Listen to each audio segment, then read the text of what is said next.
नमस्कार साथियों, स्वागत है आपका आपके अपने YouTube चैनल कथा और कहानी में।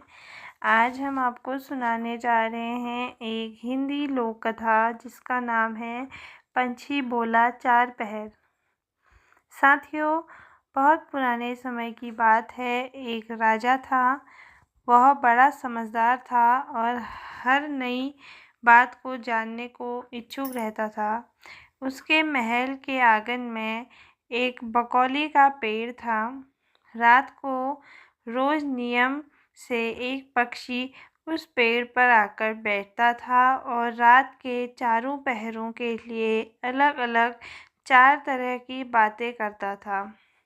पहले पहर में पक्षी कहता था कि किस मुख दूध पिलाऊं, किस मुख दूध पिलाऊं। फिर दूसरे पहर लगते ही बोलता, ऐसा कहूँ न दिख, ऐसा कहूँ न दिख। जब तीसरा पहर आता तो पक्षी कहने लगता, अब हम करबू का, अब हम करबू का। जब चौथा पहर शुरू होता तो वह कहता, सब बमन मर जाएं, सब बमन मर जाएं। राजा रोज रात को जाकर पक्षी के मुख से चारों पहर की चार अलग अलग बातें सुनता। सोचता पक्षी क्या कहता है, पर उसकी समझ में कुछ न आता। राजा की चिंता बढ़ गई। जब वह उसका अर्थ निकालने में असफल रहा तो हार कर उसने अपने पुरोहित को बुलाया। उसे सब हाल सुनाया और उसने पक्षी के प्रश्नों का उत्तर पूछा। पुरोहित भी एक साथ उत्तर नहीं दे सका। उसने कुछ समय की मोहलत मांगी और चिंतित होकर घर चला आया। उसके सिर में राजा की पूछी गई चारों बातें बराबर चक्कर काटती रही। वह बहुतेरा सोचता, पर उसे कोई जवाब न सूझता। अपने पति को हैरान देखकर ब्राह्मणी ने पूछा, तुम इतने परेशान क्यों दिखते हो? मुझे बात बताओ। ब्राह्मणी ने कहा, क्या बताऊं? एक बड़ी ही कठिन समस्या मेरे सामने आ खड़ी हुई है। राजा के महल का जो आंगन है, वहाँ रोज रात को एक पक्षी आता है और चारों पहरों में नित्य नियम से चार अलग अलग बातें कहता है। राजा पक्षी की उन बातों का मतलब नहीं समझा तो उसने मुझसे उनका मतलब पूछा, पर पक्षी की पहेलियाँ मेरी समझ में भी नहीं आती। राजा को जाकर क्या जवाब दूं?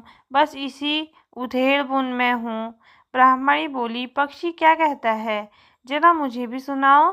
ब्राह्मणी ने चारों पहर की बातें सुनी। सुनकर ब्राह्मणी बोली, वाह, यह कैसे कठिन बात है। इसका उत्तर तो मैं दे सकती हूँ। चिंता मत करो। जाओ राजा से जाकर कह दो कि पक्षी की बातों का मतलब मैं बताऊंगी।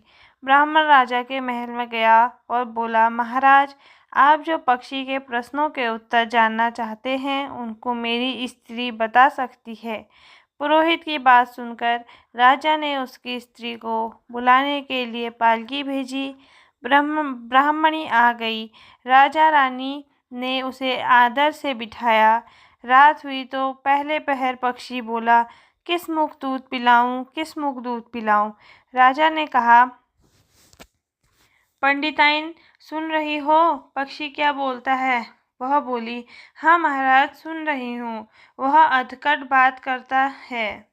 राजा ने पूछा, अधकट बात कैसी? पंडिताइन ने उत्तर दिया, राजन सुनो। पूरी बात इस प्रकार है। लंका में रावण भयो 20 भुजा 10 शीश। माता ओ की जा कहे, किस मुख दूध पिलाऊं, किस मुख दूध पिलाऊं। लंका में रावण ने जन्म लिया है। उसकी 20 भुजाएं हैं और 10 शीश हैं। उसकी माता कहती है कि उसे उसके कौन से मुख से दूध पिलाऊं। राजा बोला, बहुत ठीक, बहुत ठीक, तुमने सही अर्थ लगा लिया। दूसरा पहर हुआ तो पक्षी कहने लगा, ऐसा कहूँ न दिख, ऐसो कहूँ न दिख। राजा बोला, पंडिताइन, इसका क्या अर्थ है? पंडिताइन ने समझाया, महाराज सुनो। पक्षी बोलता है, घर जम्ब नवदीप, बिना चिंता को आदमी, ऐसो कहूँ न दिख, ऐसो कहूँ न दिख। चारों दिशा सारी पृथ्वी, नवखंड सभी छान डालो, पर बिना चिंता का आदमी नहीं मिलेगा। मनुष्य को कोई ना कोई चिंता हर समय लगी रहती है। कहिए महाराज, सच है या नहीं? राजा बोला, तुम ठीक कहती हो। तीसरा पहर लगा तो पक्षी ने रोज की तरह अपनी बात दोहराई। हम अब करबू का। ब्राह्मणी राजा से बोली, महाराज, इसका मर्म भी मैं आपको बतला देती हूँ, सुनिए। 5 वर्ष की कन्या साठे दई ब्याई, बैठी करम बिसूतरी, अब हम करबू का। 5 वर्ष की कन्या को 60 वर्ष के बूढ़े के गले बांध दो तो बेचारी अपना करम पीट कर यही कहेगी, हम अब करबू का। सही है ना महाराज? राजा बोला, पंडिताइन, तुम्हारी यह बात भी सही लगी। चौथा पहर हुआ तो पक्षी ने चोंच खोली, सब बमन मर जाएं।